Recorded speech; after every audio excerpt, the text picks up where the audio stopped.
Zdravím vás.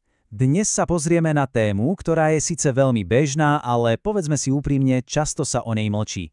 Hovorím o vonkajších hemoroidoch. Cieľom je dať tomu všetkému jasný a zrozumiteľný rámec. Takže bez akýchkoľvek tabú, poďme rovno na to.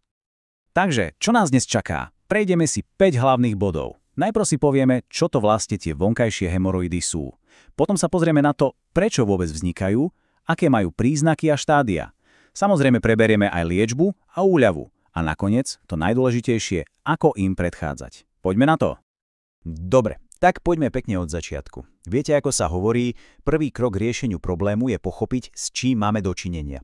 Takže v tejto prvej časti si to pekne rozoberieme a povieme si, čo presne tie vonkajšie hemoroidy vlastne sú. V podstate si to môžeme predstaviť ako krčové žily, len na takom, povedzme, dosť specifickom mieste. Keď na žily okolo konečníka pôsobí príliš veľký tlak, tak sa jednoducho rozšíria, zapália a voilà, máme vonkajšie hemoroidy. A keďže sú hneď pod kožou, dajú sa často vidieť alebo aspoň nahmatať. A tu vidíme, ako to celé do seba zapadá. Všetky tie typické znaky dávajú zmysel, keď vieme, o čo ide.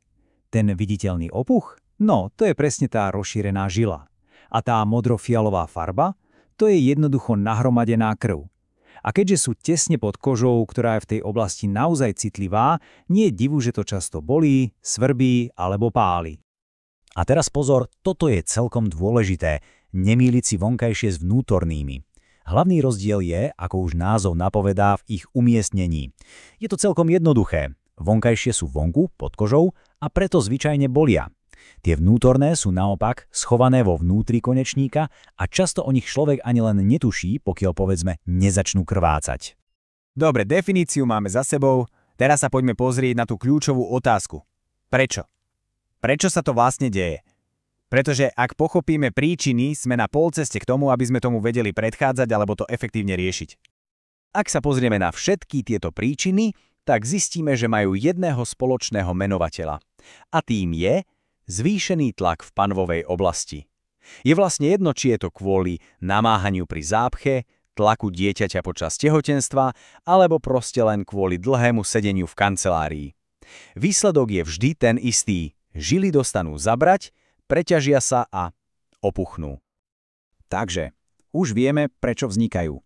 Logickým ďalším krokom je, ako ich spoznať. Poďme sa teraz pozrieť na tie najčastejšie signály a príznaky.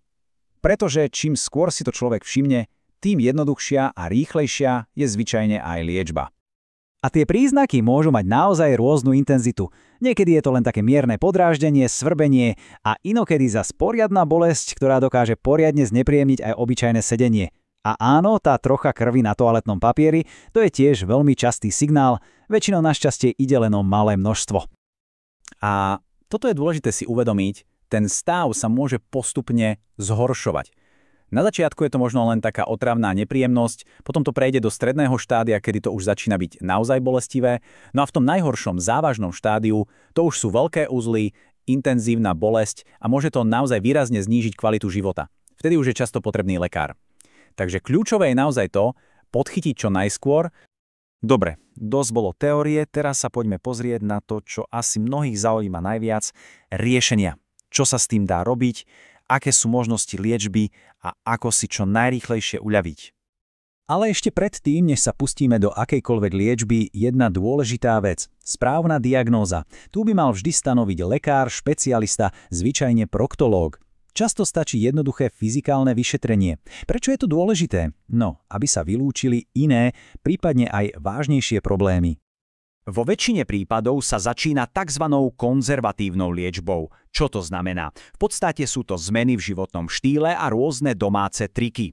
Celé je to o tom, aby sa zmiernili príznaky a hlavne, aby sa odstránili príčiny, napríklad tá spomínaná zápcha. A viete čo? Tieto kroky sú často neuveriteľne účinné, hlavne ak sa s tým začne včas.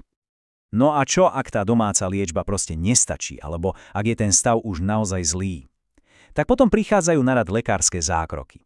Existuje viacero metód, od takých menej invazívnych, ako sú injekcie, až po chirurgické odstránenie.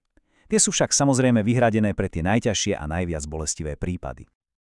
Liečba je super, rieši akútny problém, ale úprimne, prevencia je kráľ. Tá totiž zaručí dlhodobý pokoj.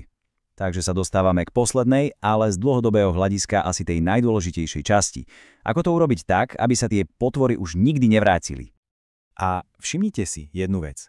Tieto preventívne opatrenia sú takmer na chlb rovnaké ako tá konzervatívna liečba, o ktorej sme hovorili. A to je presne tá pointa. Ten istý zdravý životný štýl, ktorý pomáha liečiť hemoroidy, je zároveň tou najlepšou prevenciou. Nejde tu o žiadne krátkodobé riešenie, ale o dlhodobú udržateľnú zmenu. A na úplný záver ešte jedna naozaj dôležitá informácia. Aj keď sú hemoroidy väčšinou len nepríjemné, ale nie nebezpečné, existujú varovné signály, ktoré sa jednoducho nesmú ignorovať. Ak sa objaví naozaj intenzívna neznesiteľná bolesť alebo silnejšie krvácanie, môže to znamenať komplikáciu, napríklad trombózu, a vtedy treba okamžite vyhľadať lekára. Takže to najdôležitejšie je počúvať svoje telo a vedieť, kedy je čas obrátiť sa na odborníkov.